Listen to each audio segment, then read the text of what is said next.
Good morning friends, my name is Ashok Bhatnagar. आज मैं आपके सामने क्लास 11th का रिलेशन और फंक्शन का टॉपिक लेके आया हूँ। रिलेशन के फंक्शन के बारे में हम लास्ट क्लास में पढ़ चुके थे। आज हम पढ़ेंगे फंक्शन के बारे में।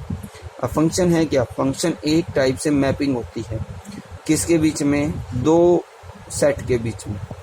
दो सेट के बीच में ये एफ फंक्शन बोल सकते हैं या जी बोल सकते हैं।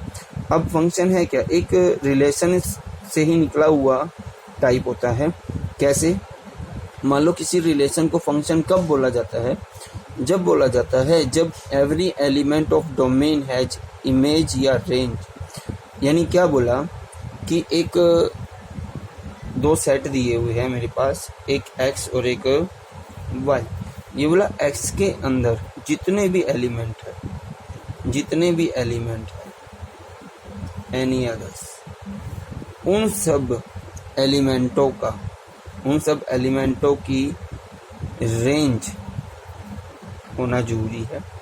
पहला टॉपिक फंक्शन के बारे में। अगर फंक्शन के बारे में पढ़ना है तो फंक्शन सबसे पहले फंक्शन को ही जानना है होता क्या है।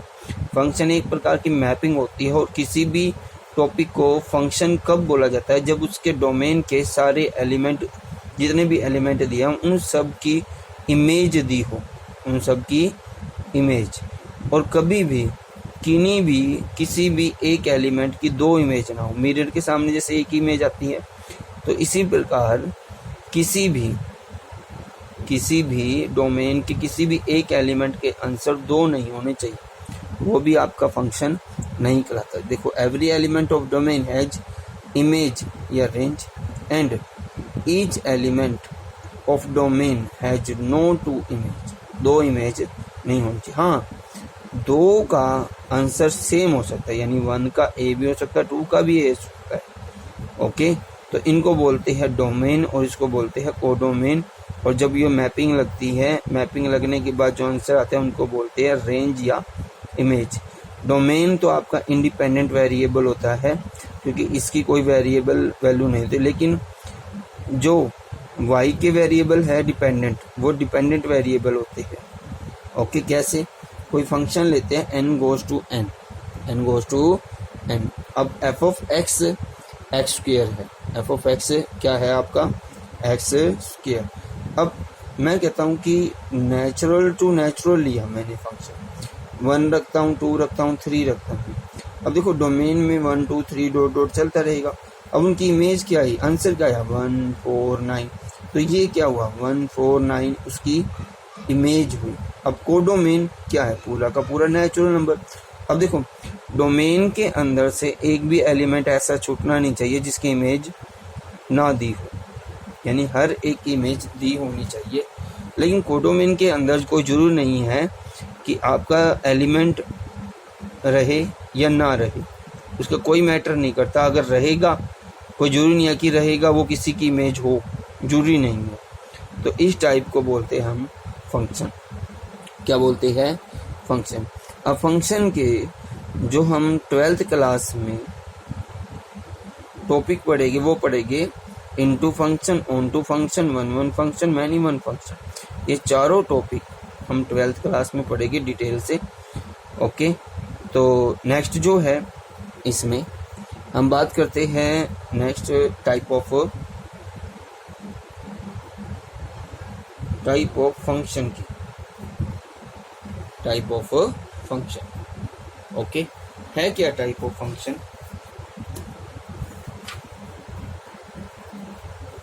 टाइप ऑफ फंक्शन से पहले मैं आपको बताता हूँ इमेज और प्री इमेज के बारे में। इमेज तो हो गई, जैसे 1 की इमेज ए मान लो, 2 की इमेज ए। प्री इमेज क्या होगी? ए किसकी वैल्यू है? 1 की। किसकी इमेज है? 1 की। तो ए का प्री इमेज क्या हुआ? 1। ओके, बी का 2, जैसे यहाँ पे ले लो 1 1 है।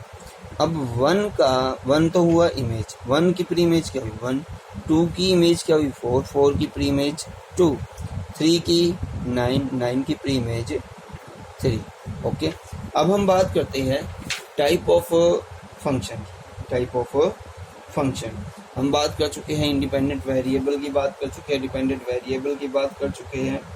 ओके, अब इसी में भी आपके सेम टू सेम आपको दो चीज़ों को लिखना सीखना होगा। एक रोस्टर फॉर्म चेकआउट कर लेना, सेट में पढ़ चुके हैं, एक रोस्टर फॉर्म और एक सेट बिल्डर फॉर्म। ओके, तो ये दोनों टॉपिक आप सेट के टॉपिक में कर चुके हैं ऑलरेडी, यहाँ भी ज़्यादा चेंज नहीं है, तो इनको वहाँ से रीड आउट करोगे आप पूरे टॉपिक को। ओके, तो अब हम पढ़ते हैं टाइप ऑफ रिलेशन के बारे में। टाइप ऑफ रिलेशन हम बात कर रहे हैं type of function. Type of function में 5 टाइप के फंक्शन के बारे में पढ़ेगी ज़्यादातर। क्या बोला जाएगा? Real valued function, polynomial function, rational function, odd function और इवन फंक्शन। हम बात करते हैं इवन फंक्शन की। यहाँ पे टाइप ऑफ फंक्शन में रियल वैल्यूड फंक्शन पढ़ते हैं। रियल वैल्यूड फंक्शन होता क्या है? रियल वैल्यूड और रियल फंक्शन में फ़र्क होता है। रियल फंक्शन तो ये सारे रियल फंक्शन होते हैं हमारे, लेकिन रियल वैल्यूड फंक्शन होता है किसी डोमेन में अगर मैं कोई फंक्शन या वैल्यू पुट करूं और उसका आंसर यानी कोडोमेन में से इमेज जो आए वो रियल आए, एक रियल नंबर। जैसे मैं कहता हूँ कि क्लास लेता हूँ, एक क्लास के कुछ स्टूडेंटों का नाम लेता हूँ, लाइक दैट जो भी है A B C D, मान लो ये 4 स्टूडेंट है, इन चारों का रोल नंबर लेता हूँ 1 2 3 4। ओके, तो ये तो हुआ डोमेन और ये हुआ कोडोमेन। अब डोमेन के ऊपर अगर मैं कोई फंक्शन लगाता हूँ तो उसका आंसर क्या आता है? 1। तो इन चीज़ों को बोलते हैं रियल वैल्यूड फंक्शन। भाई डोमेन में कुछ भी लगाऊं लेकिन उनका आंसर एक रियल नंबर में आई, रियल वैल्यूड फंक्शन, तो उसको बोलते हैं real valued function. Polynomial function, polynomial function है क्या? पोलिनोमियल फंक्शन के बारे में पढ़ते हैं। पोलिनोमियल फंक्शन कोई भी फंक्शन दिया है उस फंक्शन की वैल्यू की बात करते हैं। जैसे वो मान लो पोलिनोमियल में दिया है 2x² या 2x³ + 3x + 6 दिया है, भाई पोलिनोमियल की फॉर्म में हो। अब पोलिनोमियल होता कौन सा है?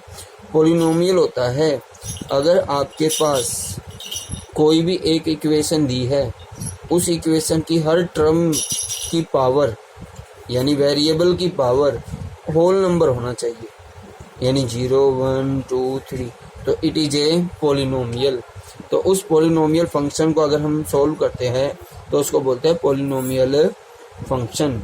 याद रखना, पोलिनोमियल फंक्शन उसको बोलते हैं जब किसी पोलिनोमियल के ऊपर कोई वैल्यू लगाता हूँ, यानी डोमेन के अंदर तो टर्म्स हो, जैसे f(x) लिखा, 2x² + 3x + 6 लिखा, तो it is a polynomial function. Okay, 1 लगाता हूँ, 2 लगाता हूँ, 3 लगाता हूँ, तो इसको पोलिनोमियल फंक्शन बोलते हैं। क्यों? देखो x की पावर 2, इसकी 1, 6 के साथ कुछ नहीं है तो 0, 0 भी whole 1 2, it is polynomial function. Otherwise अगर किसी की भी वैल्यू यानी वेरिएबल की पावर 0 से छोटी आए या 1/2 आए, ओके, तो वो सारी चीज़ आपकी पोलिनोमियल फंक्शन नहीं होता, तो वो सारी चीज़ क्या होती है? Non polynomial. तो इसलिए हम बोलते हैं polynomial function. Rational function, rational function दिया है यानी कोई भी वैल्यू दी है 1/x। अब 1/x का आंसर क्या आएगा? 0। रैशनल फॉर्म में कोई फंक्शन दिया हो, जैसे 2x³ + 3x + 6, okay, 5x + 3, okay, तो इन चीज़ों को बोलते हैं रैशनल फंक्शन।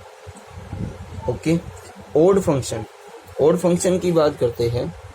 अगर हम ऑड की बात करें तो f(x) कोई फंक्शन दिया है f(x), x जैसे, अगर मैं कहूँ जैसे x² लगा लो या x लगा लो, जो मर्जी दिया हो, मान लो x³ दिया है, f(x), x³, अगर मैं इस x में इस x की जगह पे -x पुट करता हूँ तो क्या आएगा? माइनस एक्स का क्यूब आएगा, क्योंकि एक्स की जगह मैं माइनस करता हूँ तो माइनस।